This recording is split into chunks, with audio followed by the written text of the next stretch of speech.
በአላህ ተስፋለኝ ልጄ አንድ ቀን ሊነቃ ይችላል። የአባት ተስፋና ለ20 ዓመት ያልነቃው ያንቀላፋው ልዑል አልወሊድ ቢን ካሊድ ቢን ታላል ያንቀላፋው ልዑል ይሉታል። በእርግጥ እንደሚባለው እንቅልፍ ውስጥ ቢሆን ቤተሰቦቹ ደስታቸው ነበር። ነገሩ ግን እውነትም አንቀላፍቶ ሳይሆን በደረሰበት አደጋ ምክንያት ራሱን ስቶ በመቆየቱ ቤተሰቦቹ አንድ ቀን ይነሳል ብለው ስለሚጠብቁት የተሰጠው ስም ነው።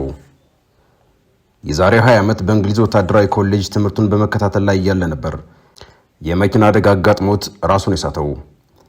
በወቅቱ በደረሰበት የመኪና አደጋ ጭንቅላቱ ላይ የገጠመው ጉዳት ይሄው እስከዛሬ ድረስ ራሱን እንዲስት ኮማ ውስጥ እንዲሆን አድርጎታል።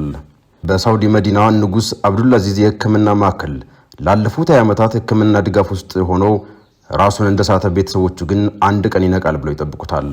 በእርግጥ በ20 ዓመታት ውስጥ የዛሬ 6 ዓመት አካባቢ እጆቹን አንቀሳቅሶ እንደነበር በወቅቱ የወጡ መረጃዎች ያሳያሉ። ላለፉት 20 ዓመታት የቆየው ልዑል በሕክምና ባለሙያዎች ምንም ተስፋ ስለሌለው ሕይወቱ እንዲቋረጥ ለቤተሰቦቹ ነግረዋቸው የነበረ ቢሆንም ቤተሰቦቹ ግን ይህን ለማድረግ ፈቃደኛ አልሆኑም። አባቱ ልዑል ካሊድ በፍጹም አይደረግም፣ በአላህ ተስፋ አልቆርጥም በማለት ዛሬም ድረስ ልጃቸው እንደሚነሳ የሚጠራጠሩ አይመስሉም። ለዚህም ነው አባቱ በአላህ ተስፋ አለኝ ልጄ አንድ ቀን ሊነቃ ይችል ይሆናል፣ ምክንያቱም አላህ ልጄን መውሰድ ቢፈልግ እንዲህ እንዲቆይ ያደርገው ነበር ይላሉ። ስለዚህ አንድ ቀን ልጄ ይነሳል በማለት ዛሬም የልጃቸውን መነሳት ይጠብቃሉ።